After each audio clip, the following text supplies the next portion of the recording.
Hi, thanks for tuning in to Everything Catholic again. And as you know, here we mostly focus on the lives of the saints, and to learn and simply diving into their lives, learning about how they put God as the center of their lives. There are so many things we can take for our own reflection, for our spiritual growth, and to follow their examples as best as we can. And apart from that, you know by now that I've been sharing a lot of clips of Father Joseph Iannuzzi here as well. So this time it's going to be the same as well, and what I would like to do is share this clip of him talking about love. So when we enter into this state of victimhood, and when we receive the grace of the baptism of victimhood, God is giving us nothing other than a desire, a holy, ardent desire, with an upright intention to offer everything from the beginning to the end of the day, and even during the night when we are asleep, because God never ceases to operate in us, for the salvation of souls. So we will prick our finger with a pin.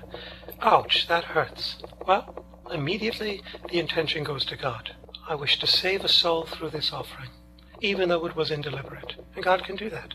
Do you know that the little flower, Sainte Thérèse de Lisieux, she said that love is so respected by God that one can drop a pin on the floor and pick it up out of love and save a soul from hell by picking up that pin off the floor because of the love that accompanied that action. And the intention of saving a soul, of course. So you see, God is not looking for great deeds. He's looking for great love. We don't have to do the extraordinary things in life. Mary did nothing extraordinary on the outside. But we have to do ordinary things with extraordinary love. That is the key to understanding the meaning of the baptism of victimhood. Doesn't mean you have to be a martyr in the body and live your life walking on your knees from one place to the next, although that may glorify God too, I suppose, in a way. But what God really wants of us is great love in the hidden way, in little things. And this is what the little flower, Sainte Thérèse de Lisieux, coined as the little way. It was hidden, and only God saw it. And she fulfilled the biblical passage, let your right hand not know what your left hand is doing when you do a good deed. I'll give you an example of this. In Lisieux, in France, she was there with her two sisters, and she was asked by the Mother Superior, Mother de Gonzaga, to go into the workshop and clean the floor. She had with her a basket, a woven basket, that held her embroidery. And she had a tremendous fear of spiders. She didn't like spiders at all and considered them little demons. This is Sainte Thérèse de Lisieux, the little flower, right?